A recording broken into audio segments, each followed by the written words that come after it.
എല്ലാവർക്കും സ്വാഗതം. ഈ റിവ്യൂ ഇഷ്ടപ്പെടുവാണെങ്കിൽ ഒന്ന് ലൈക്ക് ചെയ്തും സബ്സ്ക്രൈബ് ചെയ്തും സപ്പോർട്ട് ചെയ്യണേ. അപ്പോൾ ഗംഗയും വിനീതും അവർ 4 പേരും കൂടി ഫുഡ് കഴിക്കാൻ കയറി കഴിയുമ്പോൾ അവിടുത്തെ മെനുവിൽ എല്ലാത്തിനും നല്ല വിലയാട്ടോ കൊടുത്തേക്കുന്നത്.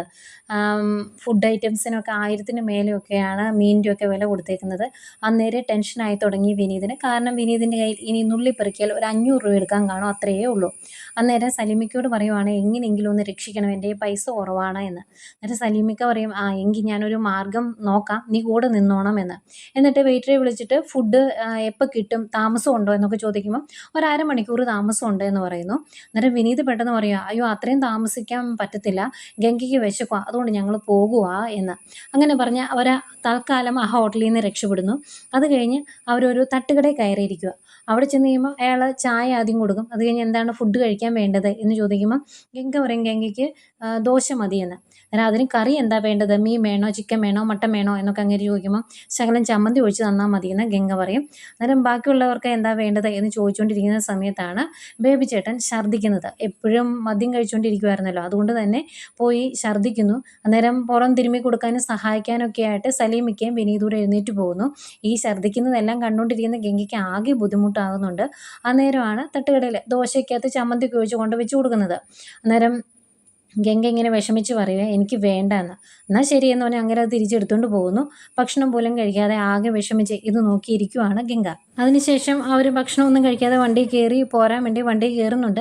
അന്നേരവും ബേബിച്ചേട്ടൻ ഇടയ്ക്കിടയ്ക്ക് ഇങ്ങനെ ഓക്കാനിച്ച് വരിക. അന്നേരം പുറകിലിരുന്ന സലീമിക്ക പറയുന്നുണ്ട്, അതെ ഛർദ്ദിക്കാനാണെങ്കിൽ പറയണം, വണ്ടി നിർത്തിത്തരാം, ഛർദ്ദിച്ചിട്ടുണ്ടെങ്കിൽ ഗംഗ കുഞ്ഞിൻ്റെ മുഖത്തിരിക്കുമെന്ന്. ഗംഗയാണെങ്കിൽ ആ സ്മെല്ലടിക്കാൻ മേലാത്തത് കൊണ്ട് സാരിയുടെ തുമ്പ് കൊണ്ട് മുഖം പൊത്തി ഇങ്ങനെ ഇരിക്കുക. അന്നേരം വിനീത് ഒരു വളിച്ച ചിരിയൊക്കെ ചിരിച്ചിട്ട് ചോദിക്കുവാണ് ഗംഗ ഹാപ്പി അല്ലേ എന്ന്.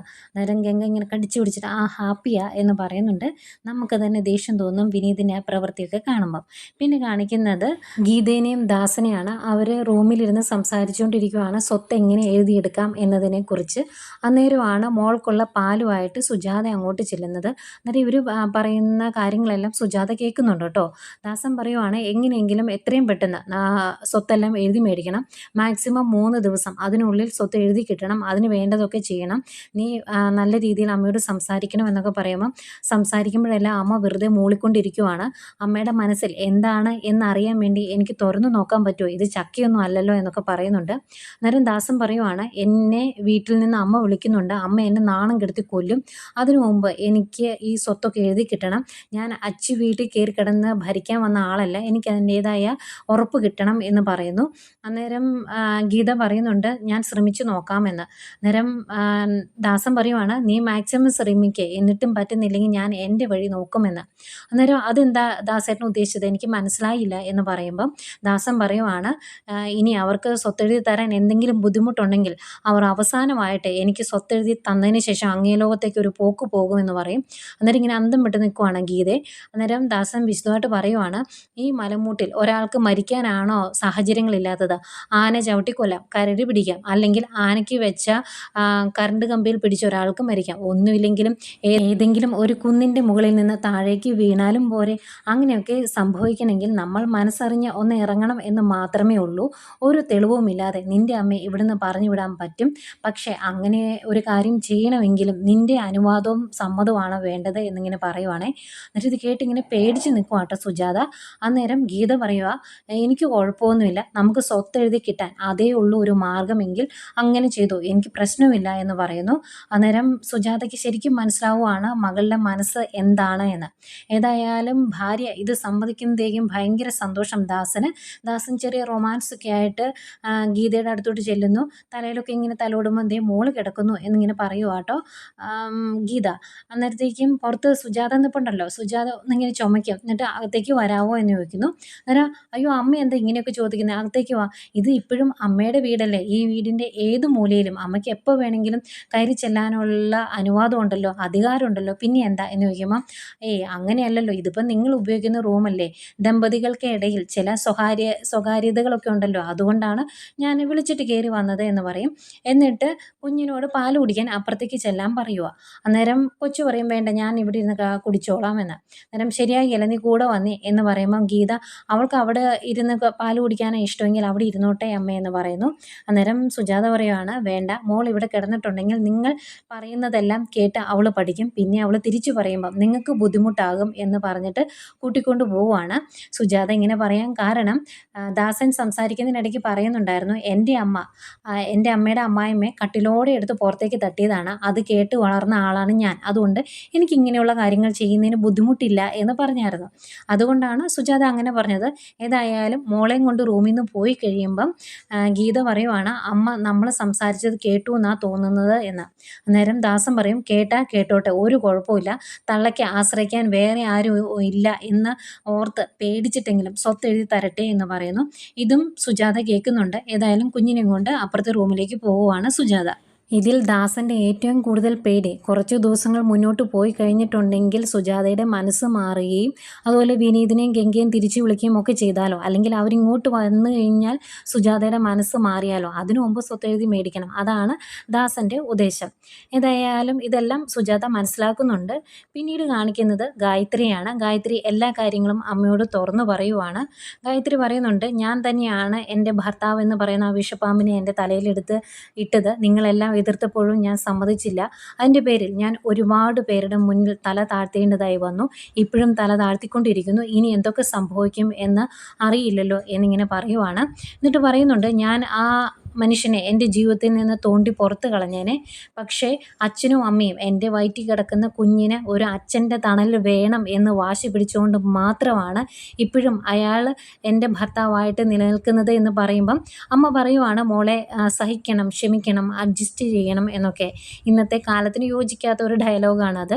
വേണ്ട എന്ന് തോന്നിയിട്ടുണ്ടെങ്കിൽ, വിഷപ്പാമ്പാണ് എന്ന് തോന്നിയിട്ടുണ്ടെങ്കിൽ എടുത്ത് പുറത്ത് കളയുക, അതാണ് വേണ്ടത്.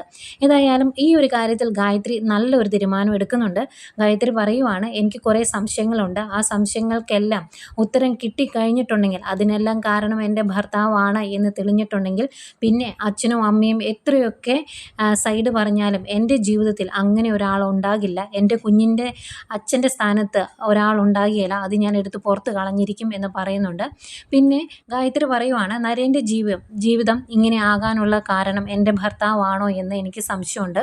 കാരണം നമ്മുടെ ഔട്ട് ഹൗസിൽ താമസിച്ചുകൊണ്ടിരുന്ന ചാന്ദിനിയും കുടുംബത്തെയും ഒരൊറ്റ രാത്രി കൊണ്ട് കാണാതായി. അവരെവിടെയാണ് എന്ന് നരേൻ അവൻ്റെ പണവും സ്വാധീനവും വെച്ച് ഇത്രത്തോളം അന്വേഷിച്ചിട്ടും അവൻ്റെ മുന്നിലേക്ക് അവരെത്തുന്നില്ല എങ്കിൽ അതിന് പിന്നിൽ ആരോ ഉണ്ട്. നമ്മുടെ വീട്ടിൽ ഉള്ള ഒരാൾ തന്നെയാണോ ഇതിൻ്റെ പിന്നിൽ എന്ന് എനിക്ക് സംശയമുണ്ട്.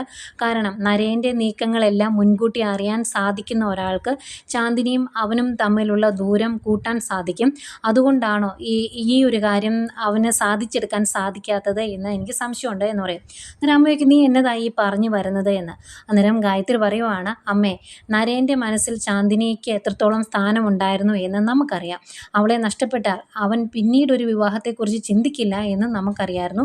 അത് അറിയാവുന്ന മറ്റൊരാളാണ് ഈ കാര്യങ്ങളെല്ലാം ചെയ്തു വെച്ചതെങ്കിൽ അമ്മയൊന്ന് ചിന്തിച്ചു നോക്കി. അവൻ വിവാഹം കഴിക്കില്ല, അവനൊരു അനന്തരാവകാശി ഉണ്ടാകില്ല. അങ്ങനെ അവനൊരു അനന്തരാവകാശി ഉണ്ടായിട്ടില്ല എങ്കിൽ അവൻ്റെ സ്വത്തിന് അവകാശം പറയാൻ ആരും ഉണ്ടാകില്ല. അതിൻ്റെ നേട്ടം എപ്പോഴും എൻ്റെ ഭർത്താവിന് തന്നെയായിരിക്കും. അതുകൊണ്ട് അയാളാണോ ഇതിന് പിന്നിൽ എന്ന് എനിക്ക് സംശയമുണ്ട്. അതുപോലെ നരേൻ്റെ അച്ഛനും അമ്മയും മരിച്ച കാര്യത്തിലും എനിക്ക് കുറേ സംശയങ്ങളുണ്ട്. എനിക്കൊരു തെളിവോടെ കിട്ടാനുണ്ട്. ആ തെളിവ് കിട്ടിക്കഴിഞ്ഞാൽ ഞാൻ ഒരു തീരുമാനം എടുക്കും അമ്മ എന്ന് തന്നെ പറയുന്നു. ഏതായാലും ഇത്രയും കാര്യങ്ങളൂടെ അറിഞ്ഞു കഴിയുമ്പോഴത്തേക്കും അമ്മ ഭയങ്കരമായിട്ട് ഭയന്ന് പോകുന്നുണ്ട് കേട്ടോ. ഒരിക്കലും ഗായത്രിയുടെ ഭർത്താവ് ഇത്രയും ഭീകരനാണ് എന്ന് അമ്മ മനസ്സിൽ പോലും ചിന്തിച്ചിട്ടില്ലായിരുന്നു എന്ന് അമ്മയുടെ ആ മുഖഭാവത്തിൽ നിന്നും ആ ഞെട്ടലിൽ നിന്നും നമുക്ക് മനസ്സിലാവുന്നുണ്ട്. പിന്നെയും കാണിക്കുന്നത് സുജാതയാണ്. സുജാതയുടെ കാലിൽ കുഴമ്പൊക്കെ ഇട്ട് തടവി കൊടുത്തുകൊണ്ടിരിക്കുവാണ് ഗീത. എന്നിട്ട് പറയുന്നുണ്ട്, അമ്മയുടെ കാലിൻ്റെ വേദന ഇങ്ങനെ തിരുമിയാലൊന്നും മാറിയല്ല. ദാസേട്ടൻ പറയുന്നത് ഓപ്പറേഷൻ ചെയ്യണമെന്നാണ്. അമ്മയുടെ കാര്യങ്ങളെല്ലാം നോക്കാൻ പറഞ്ഞ് ദാസേട്ടനായി എന്നെ ഇങ്ങോട്ട് പറഞ്ഞു വിട്ടത്. അമ്മയ്ക്ക് യാതൊരു ബുദ്ധിമുട്ടും ഉണ്ടാകരുത് എന്ന് ദാസേട്ടൻ എപ്പോഴും പറയും. ഇവിടുത്തെ കാര്യങ്ങളെല്ലാം നോക്കി നടത്താൻ വേണ്ടിയല്ലേ ദാസേട്ടൻ ഇവിടെ വന്ന് നിൽക്കുന്നത്. അവിടെ പല കാര്യങ്ങളുണ്ട്, എന്നിട്ടും അതൊന്നും ചെയ്യാതെ ദാസേട്ടൻ ഇവിടെ വന്ന് നിൽക്കുവാണ്, ഏതാണ്ട് ഔദാര്യം ചെയ്യുന്നത് പോലെ എന്ന രീതിയിൽ ഗീത സംസാരിക്കുമ്പം സുജാത ചോദിക്കുന്നുണ്ട്, ഞാൻ പറഞ്ഞായിരുന്നു എൻ്റെ ഇവിടുത്തെ കാര്യങ്ങളെല്ലാം നോക്കാൻ ഇവിടെ ഒരു കാര്യസ്ഥനെ വേണമെന്ന്. പറഞ്ഞില്ലല്ലോ, പിന്നെ എന്തിനാണ് നിൻ്റെ ദാസേട്ടൻ ഇവിടെ വന്ന് നിൽക്കുന്നത്? അതിൻ്റെ ആവശ്യമില്ല. എൻ്റെ കാര്യങ്ങൾ നോക്കാൻ എനിക്ക് നന്നായിട്ട് അറിയാം എന്നൊക്കെ പറയുന്നു. അന്നേരവും ഗീത ഓരോ കാര്യങ്ങൾ ഇങ്ങനെ എക്സ്ക്യൂസ് പറയുമ്പം സുജാത പറയുന്നുണ്ട്, നീ ഒരു കാര്യം മനസ്സിലാക്കണം. നിന്നെ 10 വർഷം മുമ്പ് ഞാൻ വിവാഹം കഴിപ്പിച്ച് വിടുമ്പം 30 പവനും 10 ലക്ഷം രൂപയും തന്നാണ് കല്യാണം കഴിപ്പിച്ച് വിട്ടത്. അന്ന് ഏകദേശം 46,000 രൂപയായിരുന്നു സ്വർണത്തിന്. ഇന്നിപ്പം സ്വർണത്തിൻ്റെ വില അതിൻ്റെ ഇരട്ടിയും കവിഞ്ഞ് മുന്നോട്ട് പോയിരിക്കുന്നു. അതൊക്കെ വെച്ച് നോക്കുമ്പോൾ നല്ല ഒരു സ്ത്രീധനത്തുക തന്ന് തന്നെയാണ് നിന്നെ ആ വിവാഹം കഴിപ്പിച്ച് വിട്ടത്. പിന്നെ നീ എന്തിനാണ് വീണ്ടും ഇങ്ങോട്ട് തിരിച്ചു വന്നിട്ട് ഇവിടെയുള്ള ഈ സ്വത്തിൽ കണ്ണുവെക്കുന്നത്? അതുകൊണ്ട് മോളെ, ഒരു കാര്യം ഞാൻ തുറന്ന് പറഞ്ഞേക്കാം. എൻ്റെ കയ്യിൽ നിന്ന് നയാ പൈസയോ ഫൂത്ത് സ്വത്തോ കിട്ടും എന്ന് കരുതി എൻ്റെ പൊന്നുമോൾ ഇവിടെ നിൽക്കണമെന്നില്ല. നിൻ്റെ ദാസേട്ടനും ഇവിടെ നിൽക്കണ്ട. നാളെ തന്നെ, അതുകൊണ്ട് നാളെ രാവിലെ തന്നെ കെട്ടും പാണ്ടവും പിറക്കി രണ്ടുപേരും ഈ വീട് വിട്ട് പൊയ്ക്കോണം എന്ന് പറയുവാണ്. അന്നേരം ഇത് കേട്ടിങ്ങനെ കണ്ണും മിഴിച്ച് നിൽക്കുക. അമ്മേ ഞാൻ എന്നൊക്കെ പറഞ്ഞുകൊണ്ട് നിൽക്കുവാണ് ഗീത. പക്ഷേ അപ്പുറത്തിരുന്ന് വെള്ളം അടിക്കുമായിരുന്നല്ലോ ദാസൻ. കാല് തിരുമ്മുമ്പോഴും ചോദിക്കുന്നുണ്ടായിരുന്നു സുജാത, നിൻ്റെ ഭർത്താവിന് കഴിക്കാനുള്ള കുപ്പിയും ഗ്ലാസ്സും ഒക്കെ എടുത്തു വെച്ചിട്ടാണോടി നീ വന്നത് എന്ന്. ഏതായാലും അതുപോലെ തന്നെ ഇത്തിരി ലെവൽ കിട്ട് തന്നെയാണ് അങ്ങോട്ടേക്ക് ദാസൻ വരുന്നത്. എന്നിട്ട് പറയുവാണ്, അത് നിങ്ങളല്ല തീരുമാനിക്കുന്നത് എന്ന്. അങ്ങനെ കാണിക്കും. അങ്ങനെ പറഞ്ഞു വരുന്ന ദാസനെ കാണുമ്പോൾ ഒരു പേടിയോടെ നിൽക്കുന്ന സുജാതയെ കാണിക്കുന്നുണ്ട്. പിന്നെ പ്രൊമോയാട്ടോ കാണിക്കുന്നത്. പ്രൊമോയിൽ നമ്മുടെ വിനീതിൻ്റെ കാറ് വഴിയിൽ വെച്ച് കേടായി. ആ കാറും തള്ളിക്കൊണ്ട് നടക്കുവാണ് വിനീതൊക്കെ. ആകെ വിഷമത്തിലാകുന്നുണ്ട് ഗംഗ. അതുപോലെ സുജാത പേടിച്ച് വിറച്ച് പുറത്തേക്ക് ഇറങ്ങി ഓടുന്നുണ്ട് കേട്ടോ. സുജാതയുടെ നേരെ വെട്ടിക്കൊല്ലാനായിട്ട് വാക്കത്തിയായിട്ട് ഓടിയെടുക്കുന്ന ദാസനെയും കാണിക്കുന്നുണ്ട്. എങ്ങനെയെങ്കിലും തള്ളേനെ വെട്ടിക്കൊന്നിട്ടാണെങ്കിലും സ്വത്ത് ഞാൻ നേടിയെടുക്കുമെന്ന് പറഞ്ഞാണ് ദാസൻ നടക്കുന്നത്. ഒരു കയ്യൊപ്പ് മതി, അല്ലെങ്കിൽ ഒരു ഫിംഗർ പ്രിൻറ്റ് മതി എന്ന് പറഞ്ഞ് നടക്കുന്നു. സുജാത അവിടെ പറമ്പിൽ ഒരു മരത്തിൻ്റെ ചോട്ടിൽ പോയി ഒളിച്ചിരുന്നിട്ട് വിനീതിനെ വിളിച്ച് ഈ കാര്യങ്ങളൊക്കെ പറയുന്നുണ്ട്. വിനീതിന് ഓടിയെത്താൻ സാധിക്കത്തില്ലല്ലോ. വിനീത് വഴി കിടക്കുവാണ്, കാറും കേടായി. അന്നേരം ഈ ദാസൻ എങ്ങനെയെങ്കിലും തള്ളേനെ കണ്ടുപിടിക്കണമെന്ന് പറഞ്ഞ് ബഹളം വയ്ക്കുമ്പം ഗീത പറയുവാണ്, ഞാൻ അവരെ രാവിലെ ദാസേട്ടൻ്റെ മുന്നിൽ എത്തിച്ചിരിക്കും. ദാസേട്ടൻ്റെ ഗീതയല്ലേ പറയുന്നത്, വാ എന്നൊക്കെ പറഞ്ഞ് ആശ്വസിപ്പിക്കുന്നതും കാണിക്കുന്നുണ്ട്. ഏതായാലും നാളെ തൊട്ട് സുജാത വിനീതിൻ്റെ വില അറിയാൻ പോവാം.